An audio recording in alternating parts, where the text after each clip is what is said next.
သိန်းပေါင်း8000ကျော်နဲ့မန္တလေးရဲ့မြို့လေကောင်တို့နေရာမျိုးမှာလုံရင်းတိုက်လေးတို့ပိုင်ဆိုင်မယ်ဆိုရင်လူချင်းမင်းတို့စိတ်ဝင်ကြပါသလားခင်ဗျာ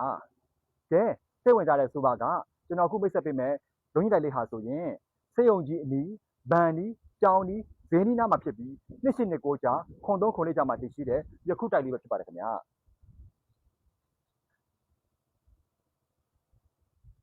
ဒီတိုက်လေးဟာဆိုရင်မျက်နှာစာ15ပေနောက်ကျောင်း84ပေအကျယ်ဝန်းရှိပြီးတော့မှအလယ်လေးကတော့မြောက်တဲ့လေးနဲ့ပိုင်ဆိုင်မှုကတော့လက်ရှိပိုင်ရှင်အမိပေါက်ဗျံတန်းတလေးနဲ့ရရှိမှာဖြစ်ပါတယ်ခင်ဗျာခေါ်ဆိုထားတဲ့ဈေးနှုန်းလေးဟာဆိုရင်လည်းသိန်းပေါင်း8500ညှိနှိုင်းအောင်ဈေးလေးနဲ့ဖြစ်ပါတယ်ခင်ဗျာ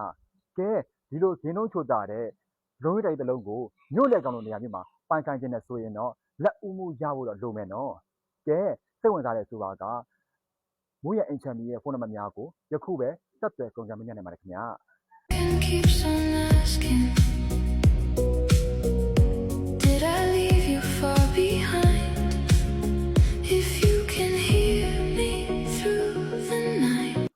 ဆိုတော့လူကြီးမင်းတို့ရဲ့အိမ်ချမ်းမြေတိုက်ခန်းများကိုရောင်းဝယ်ငါပြုလုပ်ရန်အတွက်လုပ်ဆောင်လိုအပ်ပါကမိုးရအိမ်ချမ်းမြေတို့ယုံကြည်စွာအားနိုင်ပါတယ်ခင်ဗျာ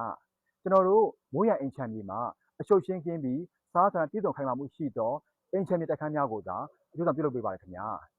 ကဲချစ်မိတ်ဆွေလူကြီးများအားလုံးကိုကျေးဇူးတင်ပါတယ်ခင်ဗျာ